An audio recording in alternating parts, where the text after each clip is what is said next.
Assalamualaikum warahmatullahi wabarakatuh. Hari ini kita berjumpa lagi dalam belajar tematik. Tema kedua yaitu udara bersih bagi kesehatan. Subtema kedua yaitu pentingnya udara bersih bagi pernapasan. Dan hari ini yang akan kita pelajari yaitu pembelajaran 1 dan 2. Manusia perlu bernapas untuk memperoleh oksigen yang digunakan dalam proses metabolisme tubuh. Ketika bernapas, kita menghirup dan menghembuskan udara. Udara yang kita butuhkan untuk bernapas adalah udara bersih. Perhatikan gambar di samping. Menurutmu, lingkungan manakah yang memiliki udara bersih? Apa yang terjadi jika kita menghirup udara kotor? Dan gangguan pernapasan apa saja yang mungkin terjadi jika kita menghirup udara kotor? Nah, hari ini kita akan mempelajari faktor-faktor yang mempengaruhi pernapasan manusia. Faktor-faktor yang mempengaruhi pernapasan manusia yang pertama yaitu faktor fisik, seperti umur, jenis kelamin, suhu tubuh, posisi tubuh, aktivitas tubuh, dan lain sebagainya. Dan faktor yang kedua yaitu faktor emosi. Contohnya yaitu marah. Seseorang yang sedang marah, frekuensi pernapasannya akan cenderung lebih tinggi dibandingkan seseorang yang kondisi emosinya stabil atau normal.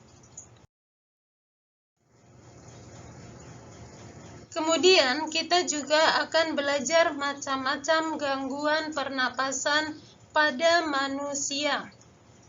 Perhatikan gambar di samping.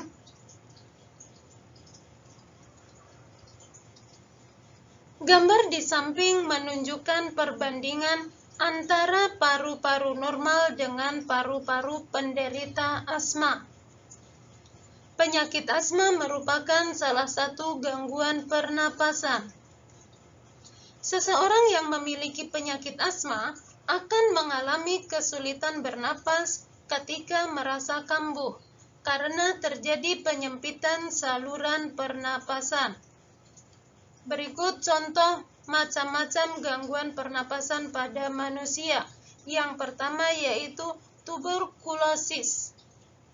Ini merupakan penyakit infeksi pada paru-paru yang disebabkan oleh bakteri, yaitu bakteri Mycobacterium tuberculosis. Kemudian yang kedua yaitu bronkitis.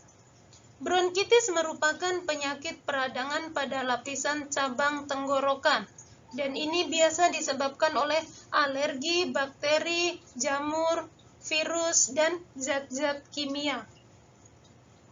Kemudian, gangguan pernapasan pada manusia yang ketiga yaitu pneumonia,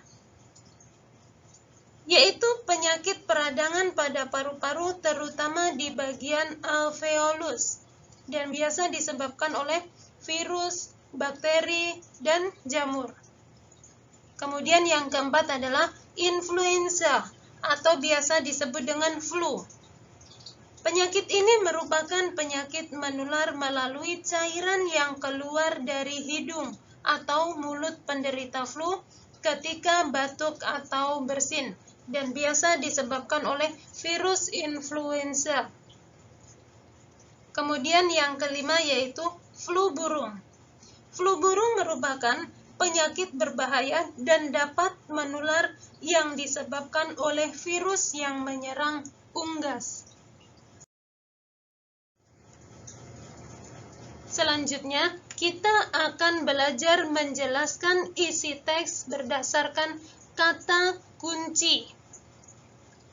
Namun, sebelumnya, bacalah terlebih dahulu teks yang berjudul bronkitis dan asap berbahaya, yang ada dalam bukumu pada halaman 45.